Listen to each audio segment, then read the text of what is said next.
This time I visited Oslo Movement Festival and I talked with Jason Paul, known RedBull athlete, Bob Rees, one of the most popular parkour YouTubers, and Joshua Cavalier, author of We're Not Flumping, the best parkour meme page on Instagram.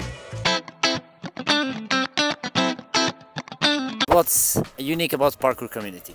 Oh, I mean, I'm very biased. But I hear from other people who are not in the parkour community that we are very welcoming, we're very open, it's just a good vibe, everybody's very supportive of each other. I feel like parkour is one of the most open spaces or open communities you can get into, and that's what I love about the community, is that you have old people training with young people, and it's a very open hierarchy. Like, you have pros asking beginners, like, how did you do that? What is that going on? And everybody can go to anybody and kind of start a conversation and help each other out. Okay. It's changed a lot over the years. So when I first started, I think there was a lot of unique, crazy looking people that you would know the instant you saw them that they did parkour just by the way they were dressed and the way they acted. And I feel like now it's kind of diversified more, and parkour is a lot more of people who also do tricking and they also do diving, and I think it's really cool that parkour nowadays isn't really just parkour. It's like a mixture of a bunch of different sports. I feel like there's a lot of variety now of like what people do and how they think about movement, and it's at a point where like people are really pulling inspiration from each other and it's going forward in a direction where it feels like the movement itself, it's not just borrowing from other aspects of culture, it really feels distinct in its own way. So I think it's still young, but I feel like even just 5 years from now, man, it's going to change a lot. Which city in the world is the best for parkour? I think Paris. I spent 2 weeks in Paris last year, and of course you have the amazing opportunity to go to Nice, the birthplace of parkour, which is right there. But then in Paris, there's so many spots that I didn't know about. It's crazy, and you have amazing rooftops. Okay. But personally, I did really like London. Maybe it's a cliche answer because it's got fucking IMAX and all that shit, but I'm a sucker for that, man. I went there like when I was, still younger. And Best city? I mean, I haven't explored all of them, so I don't know yet. But it depends on your style.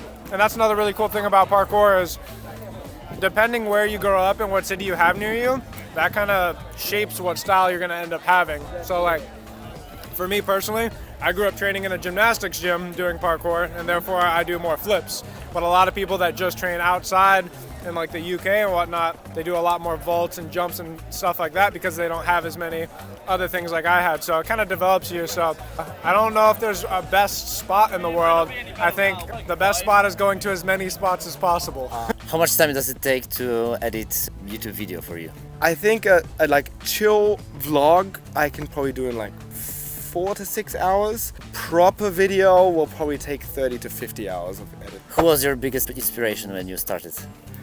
Well, in the beginning, of course, all the French people, they were like the gods, and I just wanted to do everything that they're doing. So David Bell, William Bell, Diamakazi, obviously. And then later on, definitely, I was a huge Daniel Ilabaka fanboy. Which videos did you binge watch like all the time? Cambridge Joy, for sure. The OG David Bell videos, like, Speed MS. Biggest inspiration when I first started was like Pasha, Alexander Zulaev, Bait, a lot of the Russian guys that were really pushing the creativity of the sport when I first entered in. Okay, and which videos did you binge watch? There's one called Take Your Time.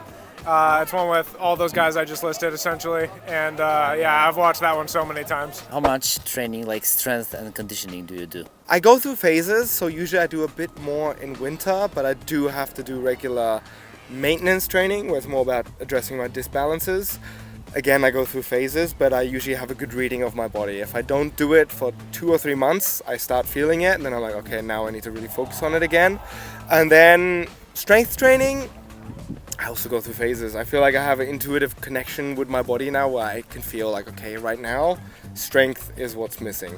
I still go and do parkour sessions, but I really ramp down the difficulty and I focus on the basics and I do more repetitions.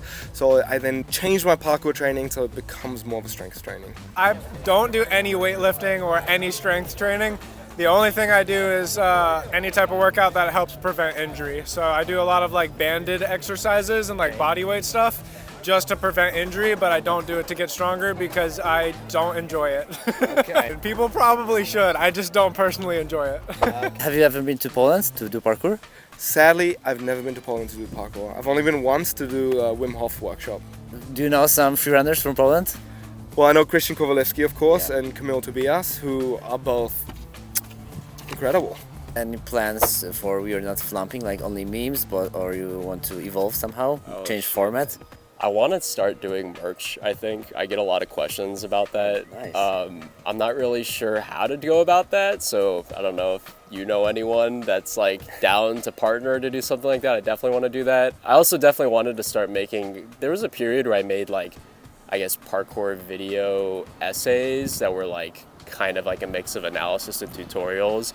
And that was a long time ago, and I was always like, can I go back to doing that, but like do it in a shitposty way where it's like kind of fucking stupid, but also maybe got some stuff that might help people who are getting into it.